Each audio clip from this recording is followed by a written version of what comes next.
RHL, penyidik dari Polsek Kutalimbaru, Deli Serdang, Sumatera Utara, dibebas tugaskan setelah dilaporkan terkait kasus dugaan pencabulan yang dilakukan terhadap istri tersangka kasus narkoba. Kabid Propam Polda Sumatera Utara Kombes Pol Donald Simanjuntak menjelaskan RHL melakukan pencabulan saat perempuan itu sedang hamil. Dilansir dari Kompas.com, dari keduanya juga didapatkan keterangan bahwa RHL menjemput perempuan tersebut di kos-kosan menuju sebuah hotel. Pelapor, istri tahanan, belum menjelaskan secara rinci apa kira-kira alasannya sehingga mereka bisa bersama-sama di dalam hotel untuk melakukan persetubuhan.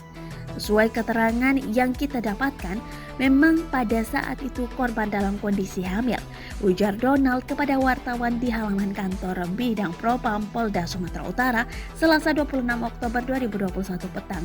Donald menjelaskan dari keterangan kuasa hukum korban Riyadi, kasus dugaan pencabulan itu diawali dengan pengungkapan kasus narkoba pada Mei 2021. Kapolrestabes Medan Kombes Pol Riko Sunarko menjelaskan Kapolsek Kutalimbaru dibebas tugaskan dan ditarik ke Mapolda Sumatera Utara.